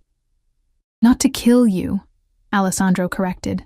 To watch, to gather intelligence. The shooting was likely opportunistic. They saw me arrive and recognized the chance to eliminate a rival. So this is about you, I said, the accusation clear. The danger to me, to the children, it's because of you. It's because of who I am, he agreed without apology. And now, because of who they are. My blood. My heirs. Even if I disappeared tomorrow, that fact would remain unchanged. The terrible logic of it struck me like a physical blow. Alessandro was right. The moment the twins were born, they became potential targets, whether I stayed with him or ran. The only difference was that with him, they had his protection. Without him, they were vulnerable. What does this Volkov want? I asked, struggling to understand the forces now arrayed against us. Territory. Power. Alessandro shrugged slightly. The usual motivations. We've maintained an uneasy peace for the past year, but if he's making moves against me personally, that suggests he's planning something larger. And we're caught in the middle, I concluded bleakly. No. Alessandro's voice hardened. You're not in the middle of anything. You're under my protection, which makes you untouchable. Volkov knows this, or he should. If he's forgotten, I'll remind him. The implied violence in those simple words sent a shiver through me. This was the Alessandro I'd fled from, the man whose power came from fear, whose authority was built on the certainty that crossing him meant destruction. I don't want the twins exposed to violence, I said, returning to my core concern, to revenge and blood feuds and all the rest of it. They won't be, Alessandro assured me. Do you think I discuss business at the dinner table? That I conduct executions in the family wing? A hint of genuine offense colored his tone. I've always kept these worlds separate, Eleanor. You know that. It was true in its way. Even during our time together, Alessandro had been careful to shield me from the darker aspects of his business. Meetings were held away from our home. Phone calls were taken in private. The men who guarded us were unfailingly polite, their weapons discreetly concealed, but the illusion of separation had shattered the night they'd brought Matteo's body home, his handsome face untouched, the rest of him broken beyond recognition. The night Alessandro had held me and made promises of vengeance that chilled my blood. The night I'd realized that no matter how high the walls between his worlds, violence would always seep through the cracks. The twins deserve better than this life, I said softly. Alessandro's expression softened unexpectedly. On that, we agree completely. He leaned forward, taking my hands in his before I could pull away. Which is why I've been working to ensure they have it. What do you mean? For the past 3 years, I've been systematically legitimizing my businesses, he said, moving capital into legal ventures, distancing myself from the street-level operations, building a legacy that can stand in the light, not just in the shadows. I stared at him, searching his face for signs of deception and finding none. Why?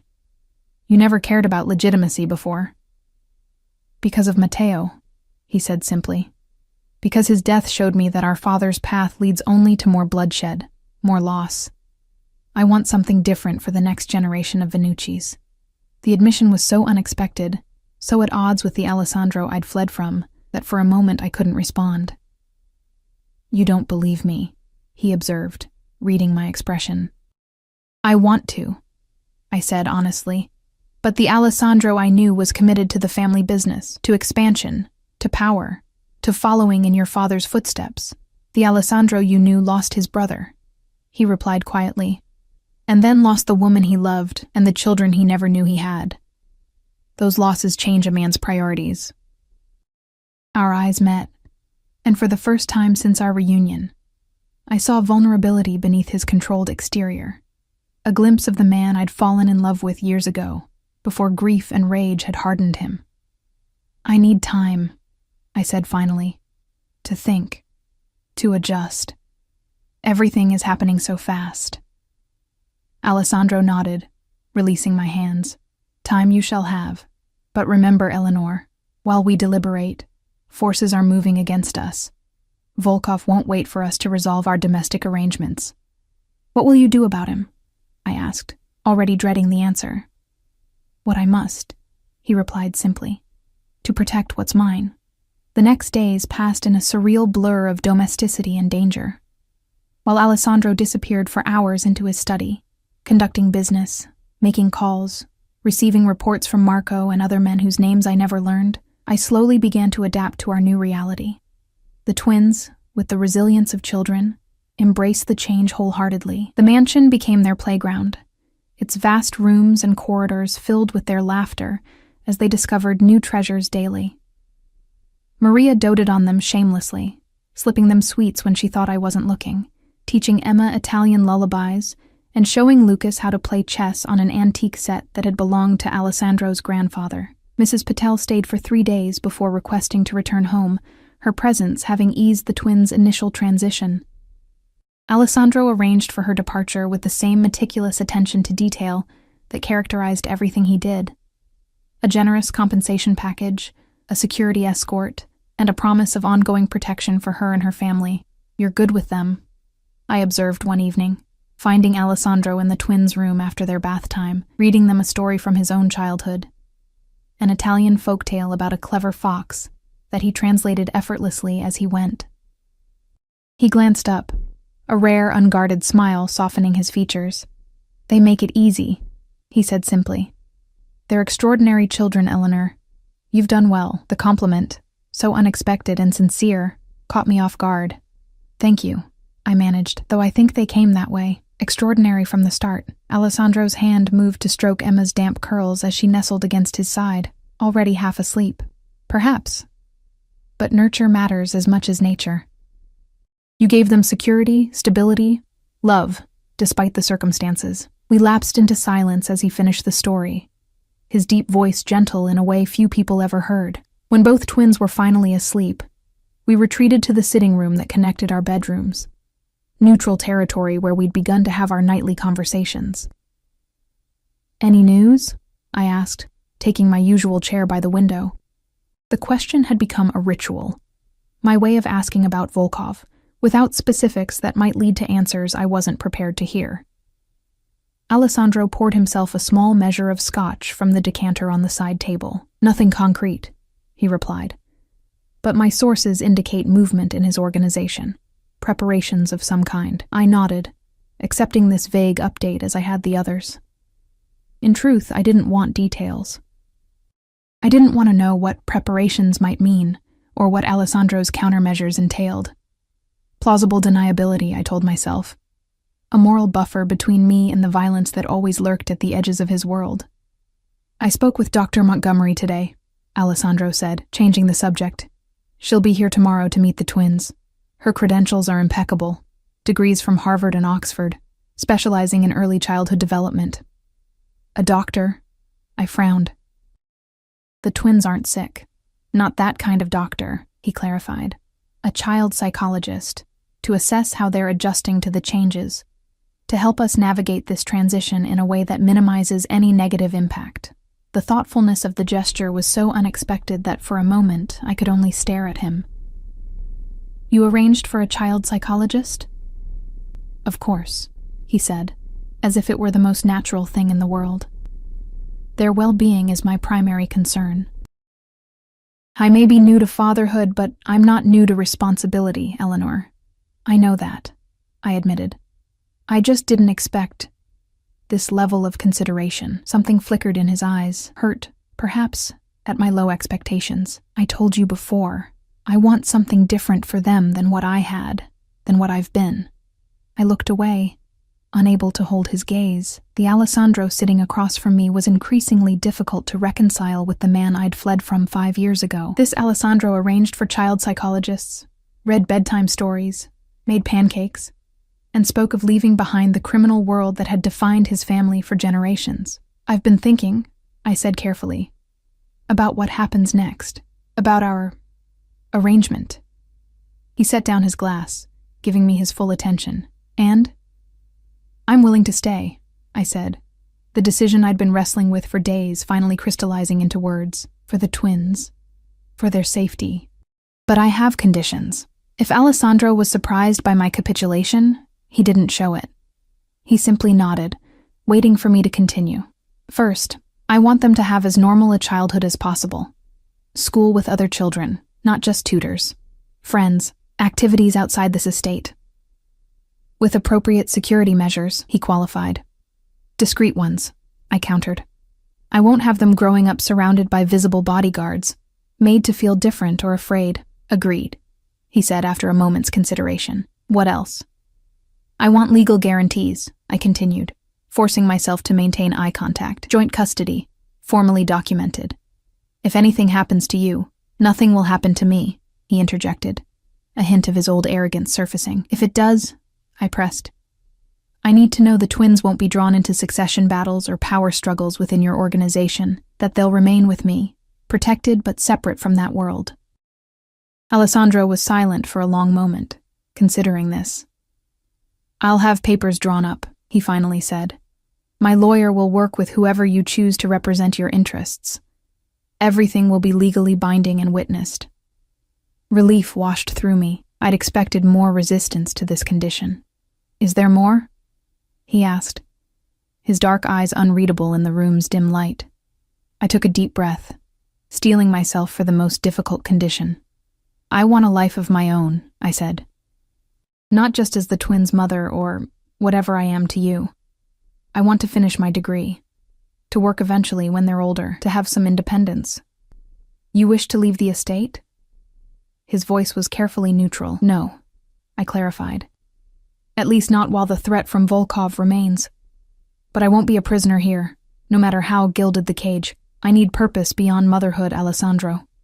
The nursing degree, he said, surprising me with his recall of a dream I'd mentioned years ago. You wanted to become a nurse before we met, I finished for him. Yes, I was halfway through the program when I had to drop out. Alessandro nodded slowly. Online courses at first, perhaps. Then, when security concerns allow, in-person classes at a nearby university. With protection, of course. Of course, I echoed, again surprised by his ready acceptance. Is that all? He asked. I hesitated, then decided to lay all my cards on the table. One more thing. About us. About our relationship. Something shifted in his posture. A subtle tensing that betrayed his interest despite his composed expression. Go on. I won't pretend, I said firmly. I won't act like we're a happy family reconciled, at least not when it's just us. The twins need stability, so I won't undermine you in front of them or create conflict they can sense. But in private, I need honesty between us. I need time, Alessandro. Time to know the man you are now, not just the man I left. And if that man is someone you could care for again? He asked, his voice dropping lower. Someone you could forgive? The question hung between us, charged with all the complicated history and unresolved feelings we'd been carefully navigating around. I don't know, I answered honestly. 5 years is a long time. We've both changed. Some things don't change, Eleanor. He set his glass down and stood, moving to the window beside my chair. Outside, moonlight silvered the landscape, casting long shadows across the manicured gardens. Some things are as constant as the stars. I knew he was speaking of his feelings for me, feelings I'd once returned with equal intensity. But love hadn't been our problem. It was everything that came with it. The danger, the moral compromises, the fear that had ultimately driven me away. Time, I repeated, not trusting myself to say more with him standing so close, his familiar scent stirring memories I'd fought to suppress for years. Time you shall have, he agreed quietly, though I warn you, my patience has limits, especially when I know what we once had, what we could have again. Before I could respond, a soft knock interrupted us. Marco stood in the doorway, his expression grim enough to immediately dispel the intimacy of the moment. "Forgive the intrusion," he said, addressing Alessandro. "But we've received information that requires immediate attention." Alessandro's demeanor shifted instantly, the private man vanishing behind the mask of the businessman, or the crime lord. "Volkov?" Marco nodded once. "We've confirmed his intentions. The timetable has accelerated." A muscle ticked in Alessandro's jaw, the only outward sign of his reaction. "Very well.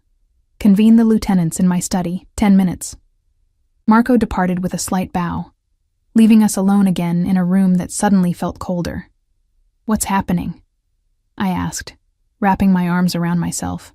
"Nothing you need concern yourself with," Alessandro replied, his voice distant in a way it hadn't been moments before.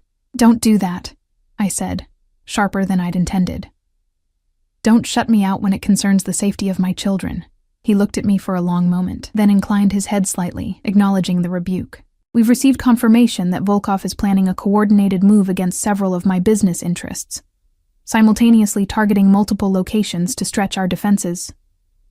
"An attack?" I asked, my mouth suddenly dry. "Here?" "No," he assured me. "The estate isn't on their radar. This is about territory, business assets, but the scale suggests a larger objective than simple expansion." "What do you think he wants?" Alessandro's eyes met mine, dark and unflinching. "To eliminate a rival, permanently." The implication was clear. Volkov wasn't just after Alessandro's business. He was after Alessandro himself, and by extension, anyone connected to him. "The twins," I whispered, fear clawing at my throat, "are safer here than anywhere on Earth," Alessandro completed firmly. "The estate's security is impenetrable.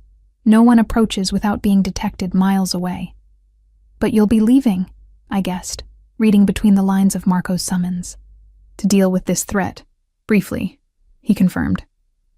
2 days, perhaps 3. I need to be seen, to coordinate our response personally, to send a message.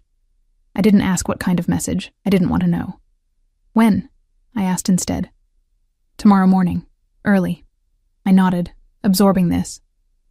Just as we'd begun to establish some fragile equilibrium, he would be gone, leaving me alone in this massive house, surrounded by his men but without his presence. "The twins will be disappointed," I said, thinking of how quickly they'd bonded with him, how Lucas now sought his approval for every small achievement, how Emma saved the purple jelly beans for him because she'd learned they were his favorite. "I'll explain before I go," Alessandro said, "and I'll call them every evening. It's a necessary absence, Eleanor. Surely you understand that." I did understand.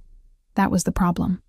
Despite my moral objections to his world, I understood its brutal logic, that showing weakness invited attack, that threats had to be met with overwhelming force, that protection sometimes required preemptive strikes. "Be careful," I said finally, the words escaping before I could reconsider them. Something softened in his expression.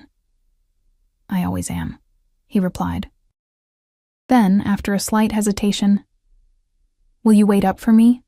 After I finish with this meeting?" The request surprised me, vulnerable in a way Alessandro rarely allowed himself to be. "Why?" "Because I'd like to spend more time with you," he said simply. "Before I have to leave, because the thought of your company makes the burden of what I must do more bearable." I should have refused, should have maintained the careful distance I'd been trying to preserve since our reunion. Instead, I heard myself say, "I'll wait." He nodded once, a smile touching his lips briefly before he turned and left, his posture already shifting into the authoritative stance required for the meeting ahead. I remained by the window, watching the night deepen over the estate grounds, thinking of the strange turn my life had taken. A week ago, I'd been a struggling single mother in a small Vermont town, Now I was ensconced in a mansion, negotiating custody arrangements with a crime lord, waiting up for him like a wife expecting her husband home from a late meeting. The comparison brought a bitter laugh to my lips. Some things never changed. Alessandro still moved between worlds with practiced ease, still expected me to accept the duality of his nature. And I, despite all my protests and principles, still found myself drawn to him, still responding to his gravity like a planet unable to escape its orbit. Hours passed. I dozed intermittently in the comfortable chair, waking at small sounds, the distant murmur of voices from Alessandro's study, the occasional footsteps of security men patrolling the corridors, the wind stirring tree branches against the windows. It was past midnight when he returned. Looking weary in a way few people ever witnessed, he paused in the doorway, taking in my curled form in the chair. "You stayed," he observed, voice low. "I said I would," I replied, straightening. He crossed to the sideboard and poured himself another measure of scotch, the amber liquid catching the light as he swirled it in the crystal glass. "It will be handled," he said after a long moment. "Volkov's ambitions will be checked." I didn't ask how. Another boundary I maintained, not knowing the specifics of his methods, the details of how threats were handled in his world. "You're leaving at dawn?" I asked instead. He nodded, taking a seat in the chair opposite mine. "Marco will remain here to oversee security. Maria will help with the children. Dr. Montgomery's appointment has been rescheduled for after my return." "We'll manage," I assured him, though the prospect of his absence left me with an uneasiness I hadn't expected to feel. "I know you will," he said. "You've been managing alone for 5 years." The simple acknowledgement of what I'd done, raising his children without him, building a life from nothing, surviving against the odds, felt like a validation I hadn't realized I'd been seeking. It wasn't easy, I admitted. There were nights I wondered if I'd made the right choice, if the twins wouldn't have been better off with the security you could provide.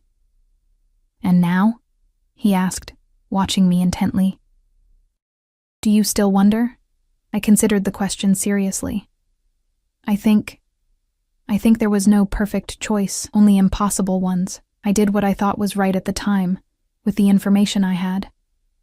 "As did I, in searching for you," he returned, though perhaps with less noble intentions. "I wanted you back, Eleanor. I won't pretend my motives were purely paternal concern for children I didn't know existed." The honesty was refreshing, if uncomfortable. "Why did you want me back?" I asked, the question escaping before I could reconsider. "After what I did, disappearing without a word, most men would have written me off as not worth the trouble." A smile touched his lips, though it didn't reach his eyes. "I think we both know I'm not most men." He set his glass down, leaning forward slightly. "I wanted you back because in 5 years, no one has come close to making me feel what you did. Because the hole you left was never filled, not by work or power or other women. Because despite everything, you were the only one who saw me, not just the businessman or the heir to my father's empire, but me." The raw honesty of the admission caught me off guard. Alessandro had never been one for emotional declarations. His feelings had always been expressed more through action than words. "I saw all of you," I said quietly. "That was the problem.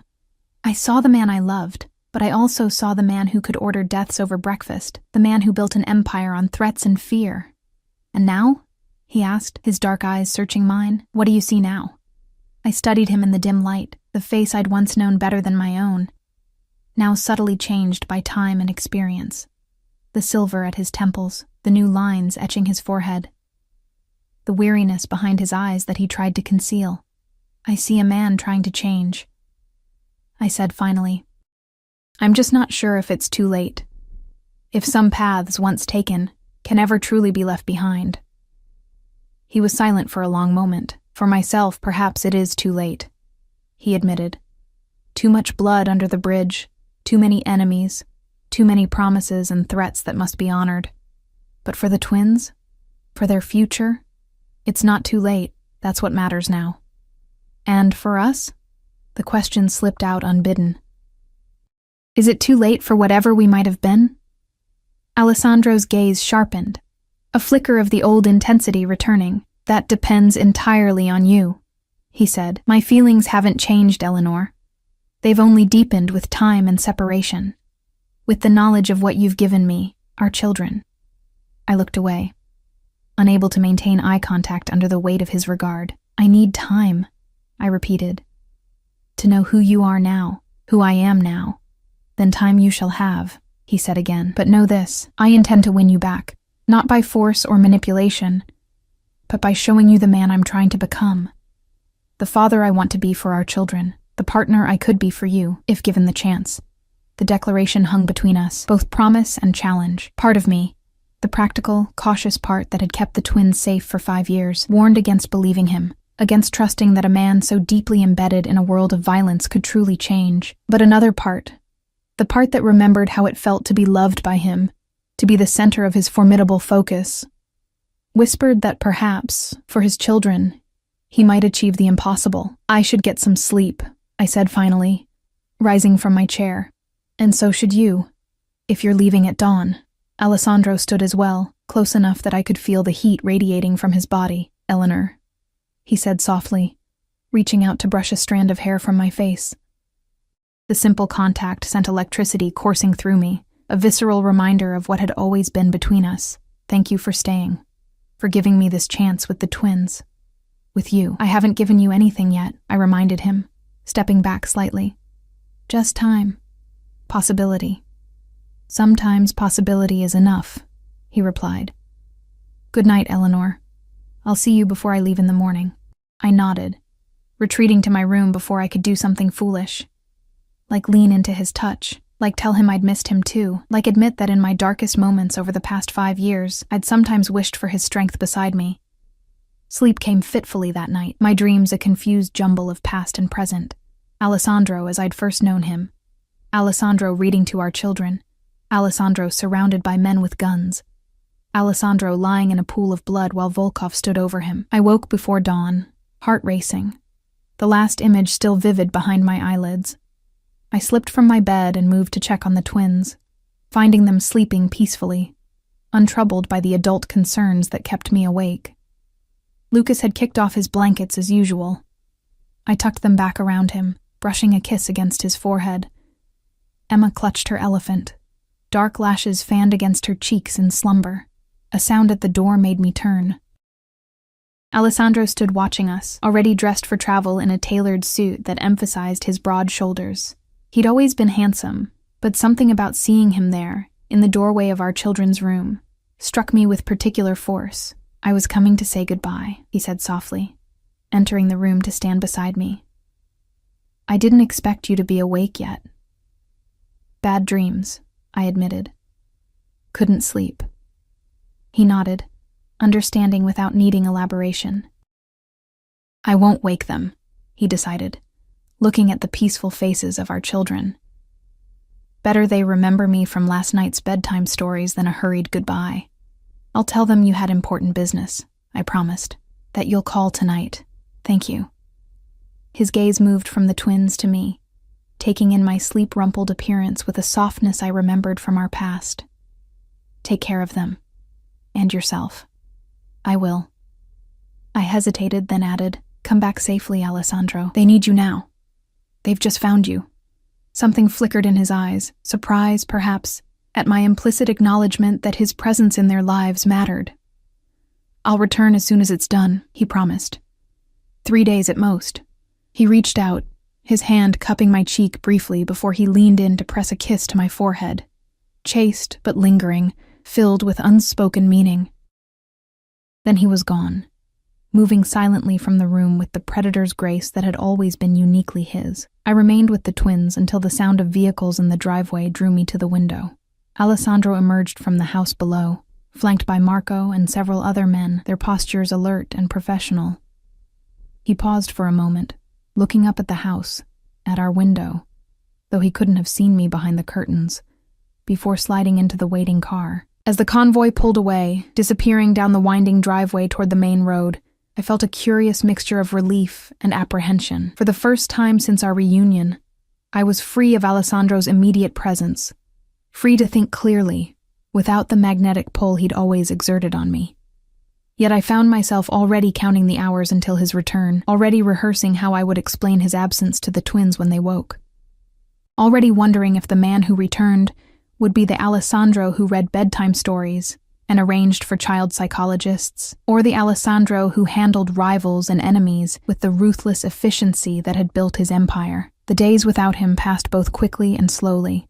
The twins asked for him constantly at first, mollified somewhat by his nightly phone calls, which became the anchor of their evening routine. During these calls, I would listen from a distance as he asked about their days, told them stories, promised gifts upon his return. Always at the end, he would ask to speak with me privately. Brief conversations that were carefully neutral on both sides, status updates rather than personal exchanges. On the third day, as promised, the security team received word of his impending return.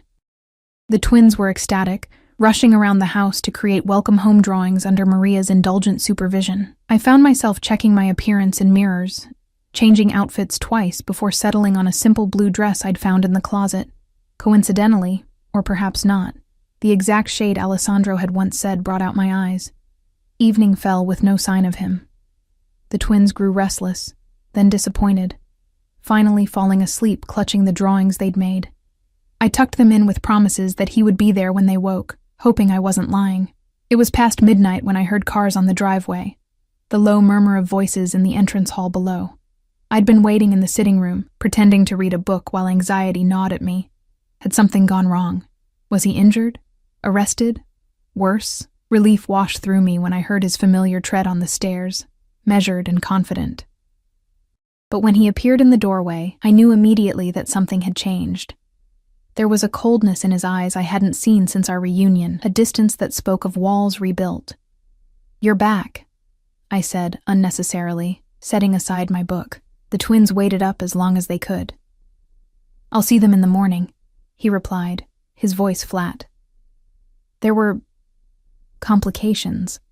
I studied him more carefully, noting now the subtle signs of strain, the tightness around his mouth, the barely perceptible darkening beneath one eye that suggested a bruise covered with makeup. "What happened?" I asked, rising from my chair. "Are you hurt?" "Nothing serious." He moved to the sideboard, pouring himself a measure of scotch with movements that betrayed a stiffness in his right shoulder. "Volkov has been dealt with. His organization is in disarray. The threat is neutralized." The clinical language couldn't disguise what must have occurred: violence, possibly death. I felt a familiar revulsion rise within me, followed immediately by guilt. Whatever Alessandro had done, he'd done to protect us, me and the twins. "At what cost?" I asked quietly. His eyes met mine, hard as obsidian. "The necessary one." I nodded, not pressing for details I didn't want to hear. "And you? What was the cost to you?" Something shifted in his expression. Surprise, perhaps, that I was asking about him rather than his actions. "Nothing permanent," he said after a moment, his voice softening slightly. "Though I may need to postpone our horseback riding lesson with Lucas tomorrow. My shoulder needs a day or two." The casual reference to plans he'd made with our son, plans I hadn't known about, reminded me of how quickly he'd integrated himself into the twins' lives, how eagerly they'd accepted him. "They missed you," I said. "More than I expected, given how short a time they've known you." "Children recognize what belongs to them," Alessandro replied, taking a seat with a barely concealed wince. "Just as they recognize who belongs to them." I couldn't argue with the observation. The twins had claimed Alessandro with the uncomplicated possessiveness of children, accepting him as theirs without the reservations that plagued me. "Does it ever stop?" I asked suddenly. "The violence? The enemies? Or is this just the first of many Volkovs who will threaten our family?" Alessandro considered the question seriously, swirling the amber liquid in his glass. "It can stop," he said finally. "It will stop, for the twins. I've already set certain things in motion, legitimate businesses that can sustain us, political connections that provide protection through legal channels, investments that will secure their future without the need for alternative revenue streams." "How long?" I pressed. "How long until they're truly safe? Until we're not looking over our shoulders?" 2 years, he said with surprising specificity. Perhaps 3. Time to fully extricate ourselves from certain obligations, to transfer power to trusted lieutenants, to establish the twins' future as separate from the family's past. He looked at me directly. I've already begun the process, accelerated it, since finding you and the children. What happened with Volkov only confirms the necessity of this transition. I wanted to believe him. Wanted to trust that the man before me, this complex blend of ruthless crime lord and devoted father, could achieve what generations of his family had not, escape from the cycle of violence and retribution that defined their world. And in the meantime, I asked, more nights like this? More enemies to be handled? Fewer, he promised. And none that will touch our family directly, if I can help it.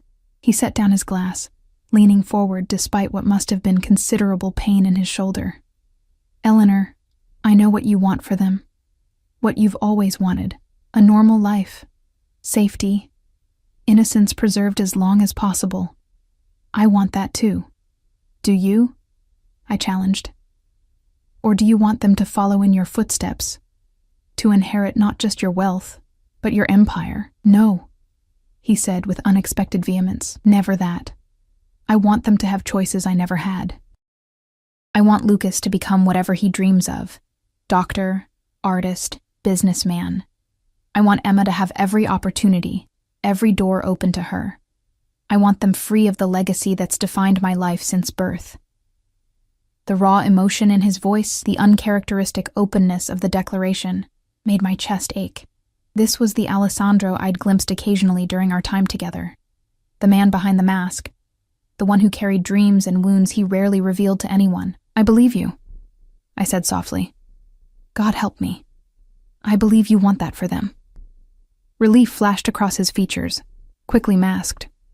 Thank you, he said simply. We fell silent, the tension between us shifting into something more familiar, more intimate. Despite everything, the violence implied in his handling of Volkov, the years of separation, the moral gulf between us, I found myself responding to his presence as I always had, drawn to the complex man beneath the powerful exterior. You should rest, I said finally, breaking the charged silence. You're injured, and the twins will want all your attention tomorrow. I should, he agreed, though he made no move to leave. Instead, his dark eyes held mine. I missed you, Eleanor. These 3 days away, I found myself thinking of you as much as the children. The admission hung between us, both invitation and challenge. I could deflect, maintain the careful distance I'd established. Or I could acknowledge the truth, that despite my reservations, despite the complications of our situation, I'd missed him too. It was quieter without you, I admitted, choosing my words carefully. The house feels different when you're here. A smile touched his lips. That's not quite the same as saying you missed me. No, I agreed, it's not. Ever the careful one, he observed, without rancor. Keeping your cards close, even now. Old habits. I echoed his words from days before. He rose with careful movements, the slight stiffness the only indication of his injury. Good night, Eleanor. I'll see you in the morning.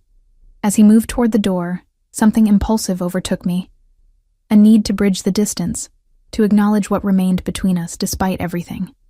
Alessandro, I called softly. He paused, turning back with a questioning look. I did miss you, I admitted. More than I should have. His expression softened, a genuine smile replacing the controlled mask he typically wore. Then perhaps there's hope for us yet, he said quietly. After he'd gone, I remained in the sitting room, thinking of the strange path that had led us here. From lovers to strangers to reluctant co-parents, now moving toward something undefined but undeniably real. I thought of the twins, sleeping peacefully down the hall, unaware of the complicated emotions swirling between their parents. I thought of the future Alessandro had promised. Legitimate businesses, safety, choices for our children that neither of us had been granted. And for the first time since he'd reappeared in my life, I allowed myself to imagine a future where we were truly a family, where the wall I'd built between us gradually lowered, where the trust that had been shattered might someday be rebuilt. Not quickly, not easily, but possibly. Morning brought chaos and joy as the twins discovered Alessandro's return. They burst into his room without ceremony, a liberty I would never have taken, climbing onto his bed with excited chatter about all he'd missed. I found them there, Alessandro propped against his pillows with a twin on each side, listening with exaggerated interest to Lucas's detailed account of a caterpillar they'd found in the garden. "Mommy!" Emma called, spotting me in the doorway. "Daddy's home." The word, so casually spoken, yet so momentous, stopped me in my tracks. Daddy. When had that happened? Alessandro's eyes met mine over their heads, his expression a complex mixture of triumph, joy, and something like humility. "Yes," I said, finding my voice. "He is."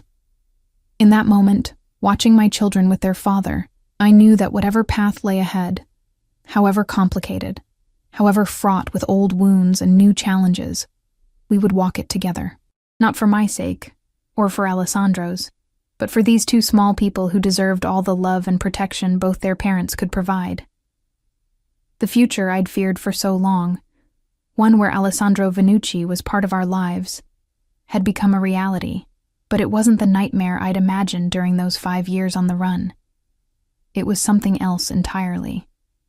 Complex, imperfect, sometimes frightening, but also filled with possibilities I'd never allowed myself to consider.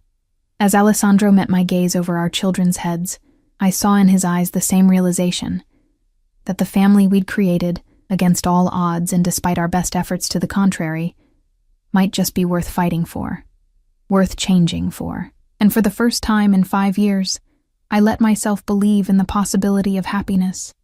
Not the uncomplicated joy I'd once imagined, but a deeper, harder-won contentment, built on truth, on acceptance, on facing the darkness together, rather than fleeing from it alone. "Come here," Alessandro said softly, patting the bed beside him. "There's room for one more." After a moment's hesitation, I crossed the room and joined my family on the bed, completing the circle as Emma immediately climbed into my lap. Alessandro's arm, the uninjured one, extended along the pillows behind me, not quite touching but present, supportive.